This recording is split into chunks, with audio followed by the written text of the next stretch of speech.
All right. Jennifer, thank you so much for coming today. Thank you for inviting me, Brooke. Nice to see you. All right. So I think probably the first thing I need to do is introduce you. And I have, of course, lost your bio. Uh-oh. But can we just say, here's how impressive she is. Her bio is a page and a half long. That's too long then. I need to shorten that, don't I? I'll tell you what, I'm going to pull out what I love about you. Okay. Well, you do whatever you want. It's your show. You get to do whatever you want. Well, first of all, let's start with the fact that you are Jennifer Pearce and you own Prosperity Dental Solutions. Yes. And I wanted you to be on today because all these people are out there going, it's so hard and I can't meet my clients in person. And there's all this stuff going on. You work with dentists. Yeah. Your clients literally have to have somebody sitting in their office with their hands in their mouth for them to make money. Yep. You can't remotely clean my teeth, though if you figure out how, I'd be all over that. But I really want to talk about how you are helping your clients adapt to this and all the things that you're doing. But first of all, let me tell people why you're so qualified to do this. So you have been in the dental industry, are you ready for this? 25 years. Did you know that? Yeah. A long time. Yeah. So Jennifer was a practice administrator for 18 years, and she thought she understood everything. And then you went out. The state of Texas will allow you to own a minority interest in a dental practice. So you did that for 4 years. And you had a whole new reality of what it was like to truly own a dental practice. Yep. And you went out, how long ago did you start this? 2.5 years ago? 3 years? 2.5 years ago, I became a practice coach. And you have been doing some amazing things, and your clients really get incredible benefit from what you do. So what I would love to do is talk about how the pandemic, and I just want to start here because I want to talk about all kinds of things with you because, you're fun. Okay, we'll swim around. We love going to lunch together. So, by the way, Neiman's still isn't open. We can't go yet. As soon as that restaurant opens back up, we're in. Okay. All right. So, you've got clients who literally can't make money unless their hands are in somebody's mouth. Right. You guys are reopening and you're helping all these practices open and do something different because they've got to kind of, in some ways, really change their practice, right? Yep, most definitely. What is separating the people who are succeeding from the ones that won't? Okay. Well, they're all open and we have a whole new realm of things that had to be introduced in order to keep everybody safe as far as PPE equipment that's needing to be worn. So that has been a really big ocean to swim because of the amount of protection that has to be worn. It's uncomfortable, it's hot, all those things. Did you even get your hands on it? Luckily, it's kind of ironic. I came home 1st of March after I moved to Austin, and I had a bit of a sinus infection. So I wasn't feeling really good. So I actually came home and I stayed home for a week. Well, while I was home for that week, the pandemic was barely starting to flow into awareness while I was home. So I was watching the news and I was able to kind of see what was going on. I was actually due to be speaking at an event the following week, so I was trying to get better.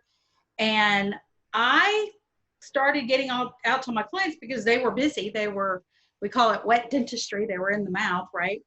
And I said, okay, something's fixing to happen and we're all fixing, I think we are going to be closed, y'all. I think we're next.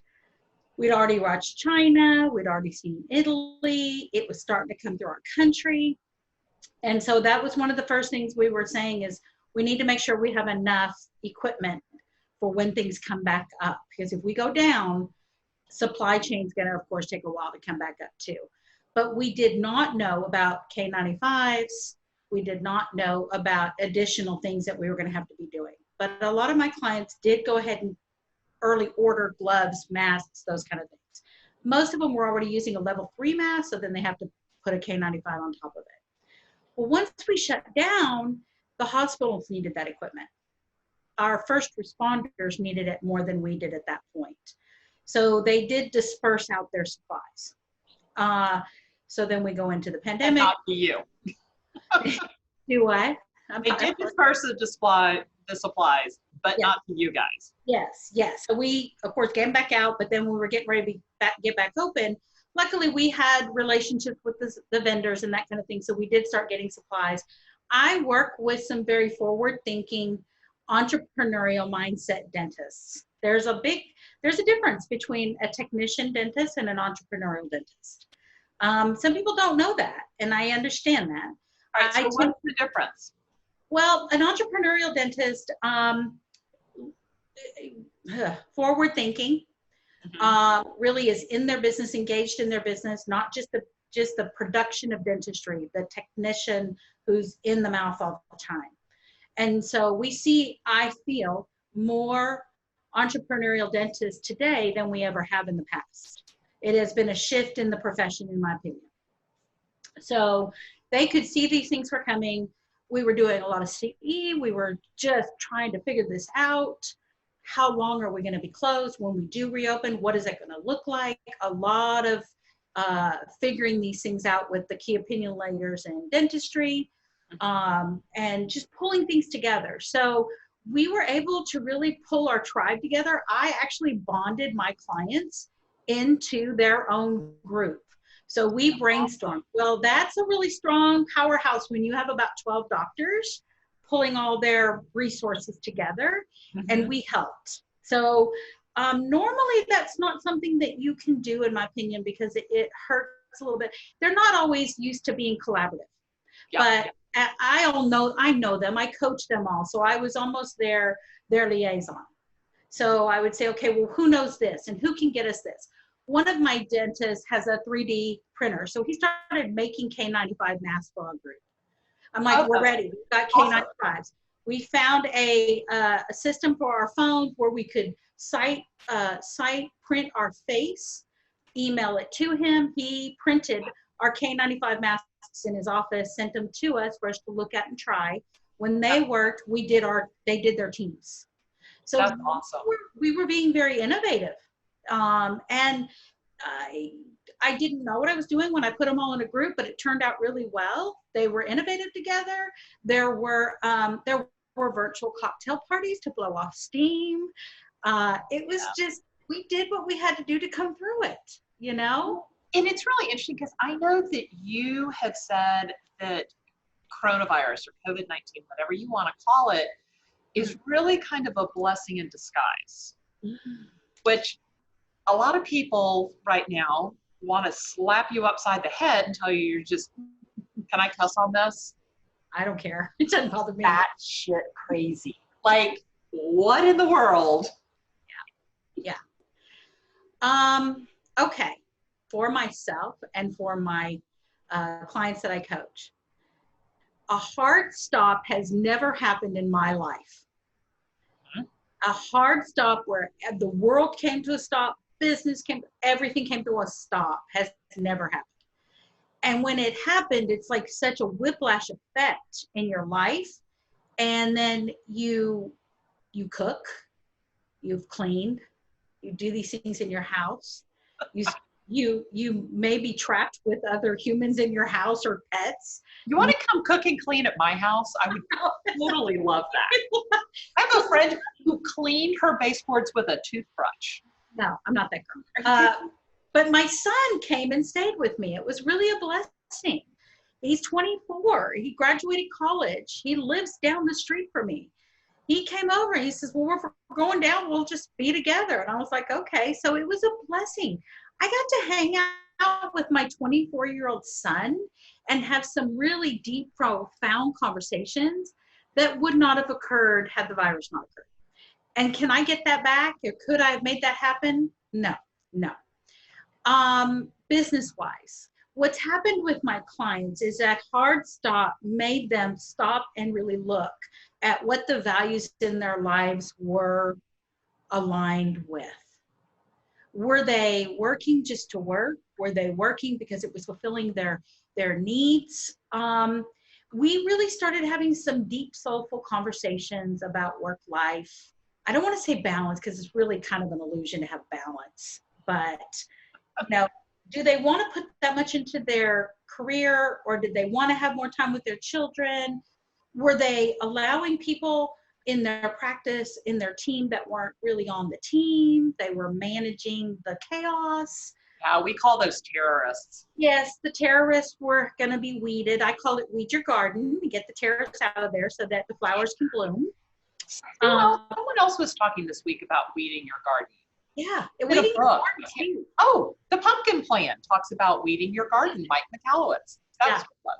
It's a big deal. And then serving patients that are just not nice people, you know, and it's you know, there's the 80-20 rule for so many things, but it's like, you know, 20% of your people in your life, your patients, your team can give you 80% of your headache.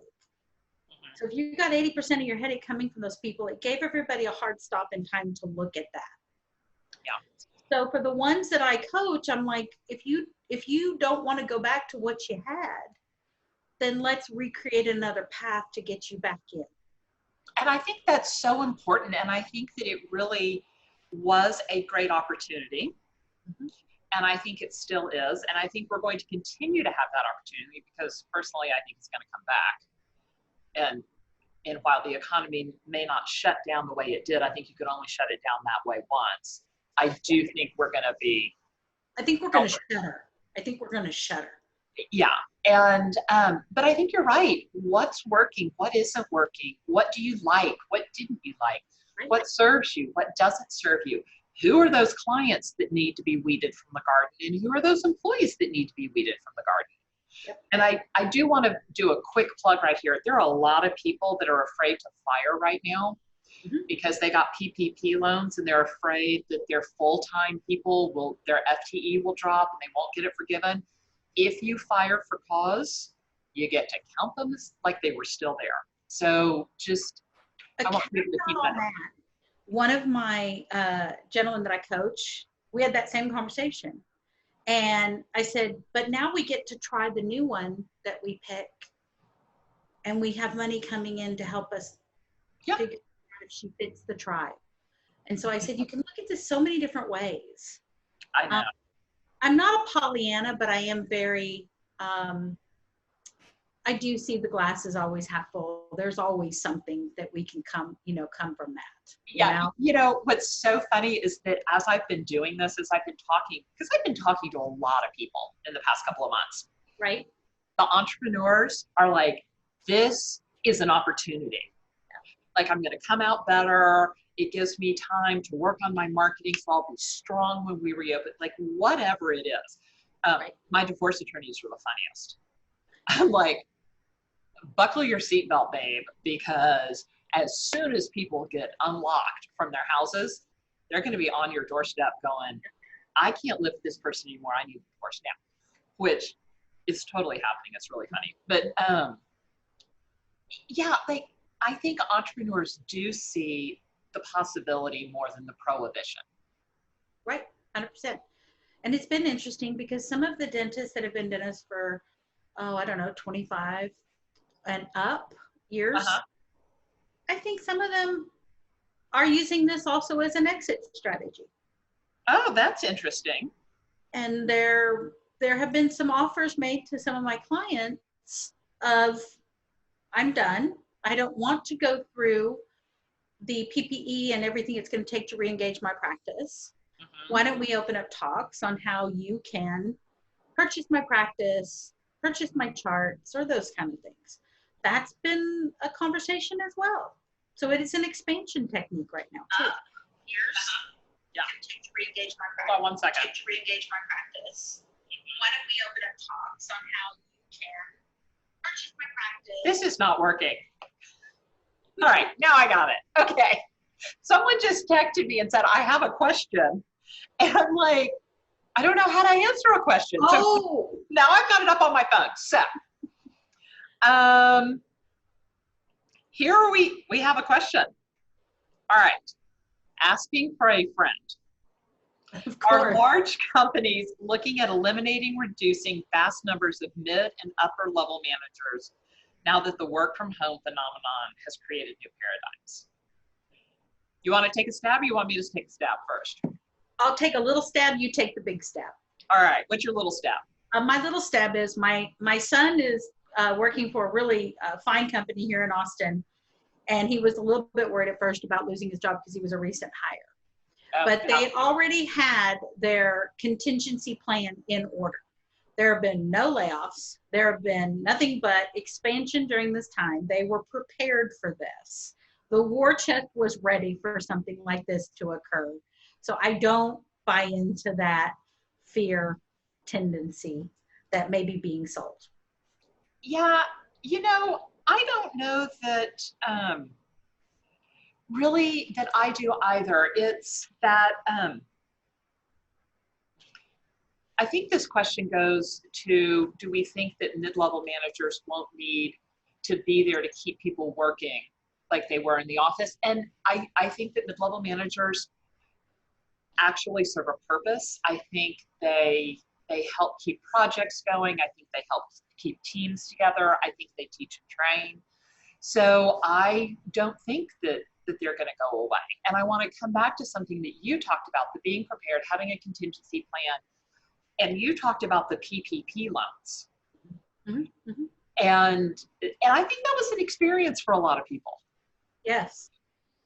And what kind of experience was it for you? Interesting. I'm a very small company. It's me and my executive assistant. I in the pandemic, I added to my team. I did. I hired. So did I. Fresh out of college, I hired my social media strategist, who you've been working with a little bit. Yep. And I actually have a fourth one I'm waiting for that hopefully will join my team after the summer. So was I ready for me to be shut down and be home, and could I survive it? Yes. However, I thought, okay, I'm going to be wise here and see, because my executive assistant did need to homeschool her child, and that was very hard for her. So she couldn't do her job and do that and keep her life together and all that kind of stuff. So I went with the philosophy of I furloughed her for a couple of months. I applied for the PPP. I did everything I was doing with my clients. I went through the process. Very fascinating thing that happened to me is I banked with a large bank, and it was not a good experience. It was not a favorable experience. So I found out that the smaller banks were actually the ones helping us smaller business owners. So I found me a smaller bank, and I got approved for my PPP in 3 days. I had been waiting for probably 4 weeks. Oh my gosh. So I was like, I missed the first round. I missed the first round. Did you go with my favorite bank? Did you go with Frost? No, I didn't. I'm so sorry. Dude, we love Frost. Oh, I actually went with Live Oak, which is a very small bank out of Atlanta. Yes. And the best service I've ever had from a bank. I'm going to tell. I'm going to tell you flat out. But they don't do full banking. Otherwise, I would do them fully. So I will investigate Frost. How about that? All right. And so, so tell me about your clients. Did your clients get a PPP loan okay? Did they know they needed to do it when it came out? Some missed the first round with the big banks. So I said, pull off. We're going to small banks. That's what we did. Live Oak was able to get several of my clients approved.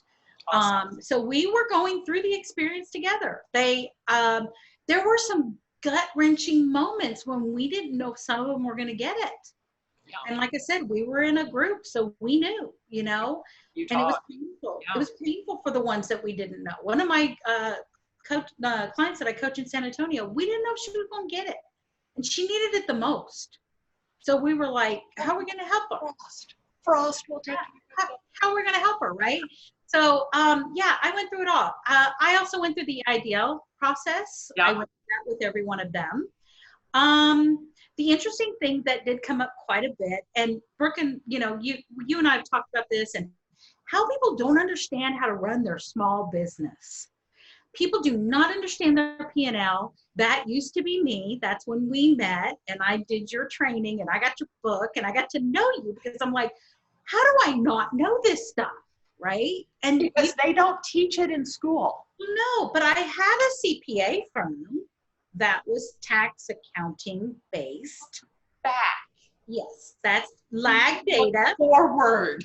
And I knew this because of you, of course. And so it really helped me, train my clients on, hey, here's where we are, here's what we need, this is what we're going to do. And so people have to own their small business, because I think one thing, if everybody learned one thing through this pandemic, is you are alone sometimes in running your business. And then when you need to wave the white flag and get help, you need to have the right resources to get help, to pull them towards you. And then this is the hardest thing for most of us, is you have to be vulnerable and say, I know I'm stupid right now. I don't know. Yeah. I need you to help me. And that's something that really frustrates me. And in fact, I've got a book coming out in a month. Very excited. Finally, I know that I've been working on this. So yes. It's coming out. And like, one of the biggest frustrations to me is that people don't know and they're afraid to ask, and they don't want to look dumb. And it causes problems. First of all, you feel like an idiot, which is an awful way to feel. No one wants to feel like that. And it's not your fault that you don't know these things. And it is okay to raise your hand. And it is okay to say, I don't know, and can you help? And you touched on something that was great. You talk about relationships, and it is having a relationship with your bank. I like small banks for the reason that everyone has experienced, but also because when you're going to get a loan at, I'm just going to say Frost Bank, they've been all over CNN and CNBC doing such a great job in this pandemic. If I go to get a loan with my fabulous banker, Brandy Lee, shout out to Brandy, when she goes to, we fill out the loan application, we do everything. She goes on a regular loan, not a PPP, but a regular loan. There's an actual loan committee, and she can talk to those people, and she can walk in the door, and she can have a relationship. And one of the really important parts of the application is the write-up that says, this is why they want the money. This is what they're doing with the money. This is what's changed. Because you said you've got your financials and they're backwards looking. Okay, well, they may not look so great, but here are the changes we've made that are going to make them look better. And she can argue your case. Right. At a big bank, they type numbers into a computer, and unless you're looking for $100 million, it's an algorithm that's going to say yay or nay. There's no personal in there. And I think that personal is so important. I think having someone like you, Jennifer, that is a coach, that is non-judgmental, that will let it, like, you care about your clients deeply. I know you care about your clients deeply, but just like us, I don't have a stake in their business. So I don't have that emotional ties to those decisions. Like, you can see a decision pretty clearly. You're like, okay, well, it's this or this. This is what happens if you do A. This is what happens if you do B. I think that's really important. I love that you created a community. Yeah. I think that is so important. And I think that people really would benefit from building those things, from doing those things earlier, and not waiting until a pandemic.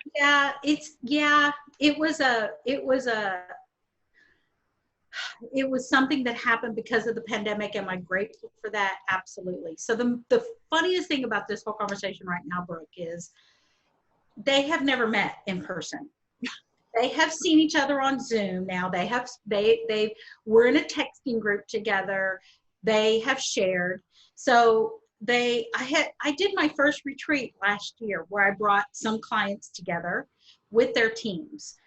Once this pandemic started lifting and we started opening up the practices, they all said, we want to meet and we want to hang out. And so one of my clients says, well, she does a retreat every year, and are you going to do it this year? And I said, well, actually, I was considering not doing it this year because of the pandemic. And they were like, no. Oh, no. We're having a retreat. So, and they wanted it planned quickly. So in September, I have rented a private residence for us on Lake Travis, and all of my doctors are flying in, and they're going to hang out, and they're going to bond, and they're going to just be able to have these conversations now because they've been open. Yeah. And now they can share from the perspective of this worked, this didn't work, and now they have support. Yeah. And it's really hard to get people over the vulnerability hump, I call it, where they feel safe saying, yeah, I messed that up bad. That was a disaster. That was a disaster. How do I get out of this? Yeah. How do we fix it? Dentistry is a very cottage industry. They all kind of stay in their little worlds, and they hunker down and they tinker and go to work. They don't tend to go outward and talk to one another. And when they are in a social setting where they can talk to one another, it's not usually very open and collaborative. It tends to be very closed off. And I'm not going to show you mine because they really have an ingrained fear of being judged. You know? Well, it's that. And it's also, and the first time I said it, so one of my college roommates has a PhD in organizational psychology and was a tenured professor before 30. So like, that's not intimidating, but whatever. So was talking to her one time, and I said something about a lack mentality and an abundance mindset. And I was like, oh God, is this going to be like when I mentioned feng shui? Like, is Meredith going to roll her eyes? She's like, oh yeah, totally. So that's a whole thing in psychology. I'm like, but it's true that a lot of people, especially professionals, go through life and they go to those professional meetings, whether it's an attorney or a doctor or a dentist, and it is very much, I'm good. I'm making a lot of money. I'm good. And it's also that fear, that lack mentality of, if I share what I'm doing, you're going to take it and you're going to do it better, or you're going to take my clients or whatever, or patients, like whatever it is. And as opposed to when you're with a group and you really trust them, it turns much more into an abundance mindset. I did this, I can share it with you, and you can benefit also. Let me open up and help you if you desire it. If you don't, then that's fine. But yeah, I tell doctors all the time, it doesn't matter if you're at a meeting and somebody sits there and pontificates that they make $1 million or $2 million in what they do per year. It's what they keep. It's what they take home. It's how they reinvest in the capital. If they were making that and they run the practice into the ground over 10 years and they don't reinvest in new technologies, it's not an effective business. We talk a lot about starving the company of cash. And happens a lot. It does, because they start to make some money, their revenue starts to go up, and I don't know why, but in probably 80% of the people, without realizing it, their personal needs go up at a faster rate than the company is. Right. And I'm like, so your revenue's up 20%, and what you've taken home is up 60%, and we need to look at this, because you can pull so much out that you starve your business. Yeah, very common from what I've seen. I can only speak for myself. So that's one of the first things I have to say is we gotta understand the P&L. We got to understand that you need to be on an income. You need to be at a set salary. It's not you just get to draw what you need when you need it. Right. Because then you're going to need everything. Because usually they've been denied for some time in their life, Well, yeah. I mean, they went through dental school. They probably didn't have a ton of cash in dental school. Same with law school. Same with med school. Same with a lot of professionals. And then also when you start your own company, there's usually not a lot of cash. And so also think that it can go the opposite direction, that they can get so tight that they choke everything off too. So I'm like, let's not swing the pendulum one Now, direction. let's find a nice middle of the road where you're taking home what you need to live, Yeah. and where there's enough left in the business that you can do what you need to do. You can reinvest. So I know that new technology is a big thing for dentists. You can reinvest in that technology, so you don't walk in and think, oh my God, did they get their equipment in the 50s? Because that's what it looks like. They probably did at that point, you know. Yeah, I mean, it's so, yeah. All right, can we go back to something though? Sure. We were talking about community. Sure. So, and how important it is to have community. And I think you can find it, and I think it's out there. And I think finding, sometimes it's hard to find industry specific where it's safe. Like you created a really safe place for dentists. I think that for a lot of people, and I'm in EO, and I know you and I have talked about you getting in EO. EO is a great place. Entrepreneurs Organization is a great place for you to find that community, that non-judgmental, that place where you can come together once a month with 5 like-minded individuals who probably have a different kind of business than you. Right. But who are experiencing the same problems. Like I hit this revenue level and all of a sudden, all of my employees are trying to defect and go open their own business. Take everything they learned from me and go open their own business. Or, you know, what do you do when this happens? Exactly what you were talking about earlier. Mm-hmm. And so I think finding that is and in dentistry it's funny because it's like there's the big overriding organizations, the ADA and, you know, the hygiene associations and things like that. But they get so big that they can't really meet all the needs of the people, right?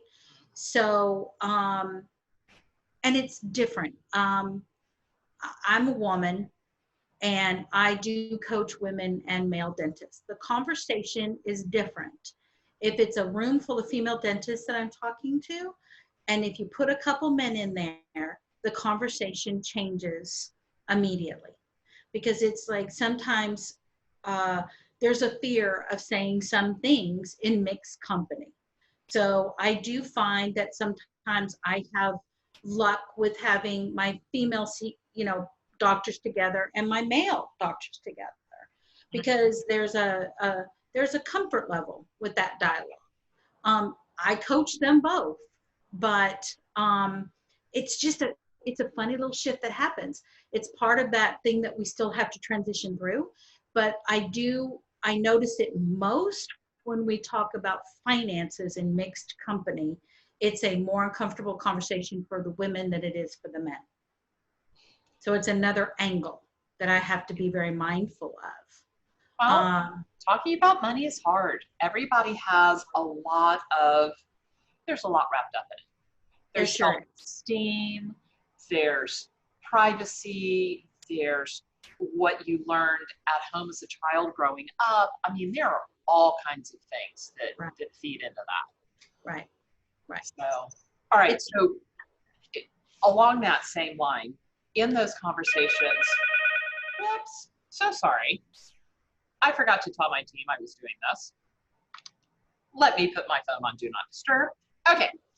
You know. Every time I do a Facebook Live, I learn something. It's going to happen until you figure this out, right? Yeah, and they do. But at least I got it streaming to the right page today. So, we're taking that as a win. Because it took like a month or two. This is what I tell my coaching clients all the time, because they're dentists, they're type A, they're driven, blah, blah, blah. And I'm like, progress over perfection. Yes. Progress over perfection. Absolutely. All right. So you were talking about having conversations where you're not really comfortable and kind of pushing your limits. And you're a coach and you're pushing your people to do more. And I know that you believe people have limits, but should you always push past them? Like, do you have to be that type A? Do you always have to push, push, push? Okay, so I'll correct you just briefly. I don't think people always have limits. I think they're perceived limits and self-imposed limits. I don't think that we ever have truly limits. Okay. Now, do I push them past their limits? I don't look at them as limits. What I look at them as is their comfort zones. And they've gotten in that comfort zone because it feels comfortable to them. And so it's funny, when I was in college, one of my professors asked to speak with me after class, and I thought, oh, Jesus, I've done something. I'm in trouble. What the heck? And so he sat me down and he said, you're a change agent. And he says, you're very comfortable with change. A lot of people aren't. He says, and it's second nature to you, and it makes them want to just run away and go into the hills. And so I have to be very mindful of that. But what I do try to do is create the vision for the client that I'm working with. And I say, what's on the other side of this change that you desire? And if it's going to make you more comfortable and happy to have it than to stay here, then we're going to go over the village and we're going to get there. Yeah. And I'm going to stand shoulder to shoulder with you. That's why I call myself a coach. I do not call myself a consultant, because I'm going to be in the throes with them and I'm going to walk them through it. Because I think we can go through anything when we feel like we have a partner in crime going through it with us. So change isn't uncomfortable to me. I thrive on it. I'm a little bit different in that regard. But once we get to the other side, they look back and they're like, it wasn't that bad. I'm like, I told you. So there were some great studies. There was some great research done in the 30s. And I just realized that's almost 100 years ago. Right. Wow. Anyway, on change and what they called terror barriers. Yep. So you hit this terror barrier. Yeah, we've talked about terror barriers. So we're going to talk about it again. So, you hit this terror barrier, and there are a few ways to get through them, yep. right? Yep. You can do exactly what you're saying and hold the vision of what it's like on the other side, and hold that vision so strong in your mind that you can walk through fire.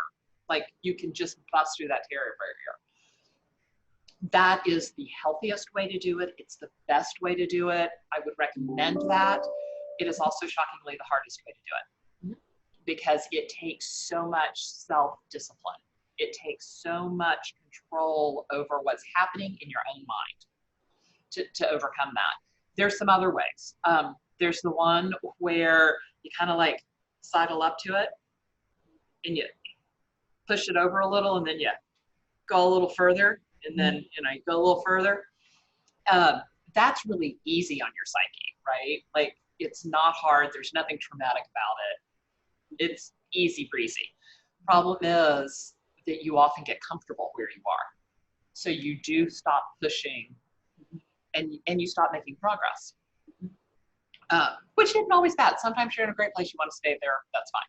But, if you're trying to achieve more, the one that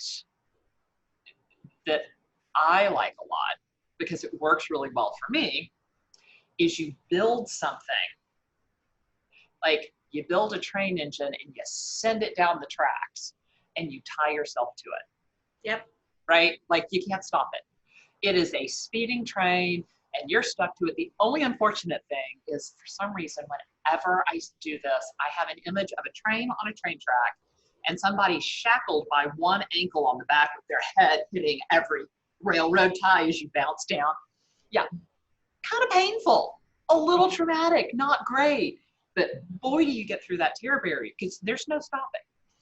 And then the fourth way is, what is behind you is scarier than what's in front of you. A great example of this is, and such an inspiring thing to bring up on a call, but women who have been abused. Yeah. Staying with their abuser is so much scarier than whatever may be in front of them, that they're willing to be scared out of their wits. They are willing to give away every bit of familiarity and safety, because where they're going is safer than where they are. That is really hard on your psyche, and I really don't recommend it. Like I said, I think the way you help your people get through is the best one. It's it's easy on your psyche. You can make great progress. And it's a positive way to go through those terror barriers. I tell them all the time, I'm like, I want you to feel it before we get there. You have to feel how much better you're going to feel once we get to the other side. So there's no debate. It is what you desire. So it's just, it's like being in the pandemic, being closed, and let's say they were dreading some decision, whether it be lessening the amount of insurance they take in their practice that they are contracted with. Always good on that one. Yeah, you know, it's whatever. It's like, I'm like, you think about it, you brought it up to me, it causes you pain, or you would not bring it up to me.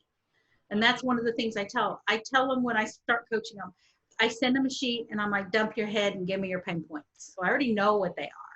But then I know which ones are the real hot pain points. And what I do, like you say, is I lead them up to it and I temperature check them. And if they're just like, holy cow, I'm freaked out, I'm like, okay, well, we're going to circle it back around. Not this week. We're going to circle it back around. So, but it's also very psychology, because we were, as humans, we live for the little endorphin kicks. You know, it's been proven that if you get up in the morning and you make your bed, it's a sense of accomplishment. It's a win. It's a win. So I'm like, take your wins. You got to take 10 little wins to tackle that monster in the closet. Okay, fine. That's what we're going to do. And everybody is so uniquely different, which is why I only work with a limited number of clients. I don't, do it for the masses, because they get me, a lot of me. And so, and I consciously made it that way because that makes me happy too. Right. There's something called giver's gain. And I love the gain that I get back in return and the deep learning that I get to do with them. And also, like, when something clicks and they, like, we have a client that we started working with, I don't know, 6 or 8 months ago. He was doing $8,000 a month. I was looking at his financials yesterday. His projected to do $100,000 this month. Like, wow. When they figure out what works and it clicks, and the moment where they understand that and they take it and they go forward, like, isn't that the coolest thing ever? I said there's nothing to compare to freedom. Nothing. And so when you have your stuff in line and you start feeling freedom in your decisions because you trust yourself more, freedom in your financials because you're not sitting there looking at the checking account every morning going, how am I going to make payroll? Those freedoms free up all that mind work that can go into more creative outlets. What can I do to study to get new equipment in my office? How can I expand my office now? You're not so buried in the drudgery of those little things that keep you up at night. And I just, again, that's why I think the pandemic was a bit of a blessing, because it opened up conversations and made people really uncomfortable. And I didn't have a damn thing to do with it. I'm like, the pandemic did that. I didn't do that. I didn't do You're that. the hero on the white horse riding in to save everybody. That would say, I cannot homeschool my children. I'm a doctor. I'm like, well, you don't got a choice right now. Yeah. You're going to have to learn how to do 3rd grade math again. Right. So if you want to go back to your work and you want your work to be what you really want it to do, what does that look like now? They're like, oh, okay, I'm going to do that work because I want to go back to it. Yeah. Okay. Now it's a different conversation. Yeah. So. It is. We talked about it earlier. I think this was a great opportunity for a lot of people to really do a reset. I really figure out what they wanted. The blessing in disguise term has been used my whole life. And there's always little blessings in disguise that you see through life. This was like a steam train rolling downhill that just rolled us all out. And some of us sat up and go, what the hell just happened? And how do I, okay, now it's different. What does it look like now? And so all my doctors are open. I have hit all my Texas doctors over the last week and a half. I've been out back in, they're full functioning. I've been getting out in the practices. I get on a plane Sunday. I'm heading to Chicago. I'll be in Chicago all next week. So Chicago is going to be different than Texas because of the rioting was quite pervasive. Luckily, none of my clients were hit by it. But one of my clients is open, pediatric, serving patients, boarded up. Oh Can't my make God. that up. Cannot make that up. But the patients understand, and they understand why, but they're still coming in to get their children taken care of. That's awesome. I love it. I love it. I think And it's the will of the human spirit. But it's also realizing, you know what? I can reopen. All of the PPP or the PPE isn't going to stand in my way. Right. I am going to figure out how to sanitize the office. I know that my dentist, because I went to the dentist recently, like there are all new procedures. You pull up outside, you call, you say you're here, they bring out a questionnaire, you have to fill that out, the pen is yours, we're not going to give that to anybody else. Don't let that come back into our office. Let us know when it's filled out. I don't know how they've sanitized the room, but they've totally sanitized the room. You know, it's a different world. So you've got that. And now this dentist has a boarded up office and they're still doing business. And I think it's adapting. I think it's with children. Yeah. And the children are okay. The children are like, no, whatever. They're like, I don't care. They get inside and we had custom face guards built and they have happy face. They have animal faces on it. Oh, so how much fun. A bear or a giraffe or whatever. The really cool thing is we surveyed the patients. With all my clients, I surveyed the patients before we brought them back to see what their expectations levels were, what their fear levels were before we opened up. And for these pediatric dentists that I serve, I said, what do you think these additions would do to help your child feel better? And that the face shields with animal faces, over the top hit. So I said, fine, let's get the pediatric mask, the face mask with the animals on them for the kids, you know? And so it's like, find a way, be innovative, be innovative, figure out the way. Creative. Yes. And so, yeah. Climb out of your box. Yeah. So all of mine are open, busier than a one-armed paper hanger right now. They're all very, very busy. That's great. Patients are wanting to get back in and they're not delaying because they don't know what's going to happen. So if they were delaying on anything, they're like, can you go ahead and just get this done for us? And then we're like, yeah, so we can do some same day, move them over and get them taken care of, which is more effective for the business as well. So I think in some areas it's been a win-win. And it's just, I think it's totally, Brooke, mindset. How you look at things is huge. And we can say that to people, but until they click on that and realize that truly the glass is half full, it's not just half empty, then that's really hard for them to make some of these leaps. Yeah, I agree. Okay, so we're almost out of time. I want people to know how to get in touch with you. Okay, so my company is called Prosperity Dental Solutions. It was called that before the pandemic, thank God.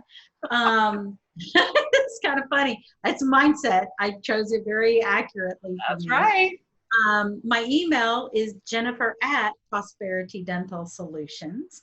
And my personal cell phone number is 817-975-4576. Feel free to call or text. I'm perfectly open to anything. Okay, I am amazed that you will just hand out your cell phone number. There are not a lot of people that'll do that. Doesn't faze me in the slightest. That is awesome. Yeah, yeah. So all right. if somebody needs help and they're willing to reach out and, you know, say, hey, I wave my white flag. Can you help? I need help. I'm good. Yeah, fine. You know, if I can't, I'll find you somebody that can. That's amazing. So, and that's also why people feel such a great sense of community with you. Oh, that you're there. Thank you. Yeah, yeah. All right, Jennifer, thank you so much. I so appreciate it. Thank you for having me. I had a great time. Thank you so much.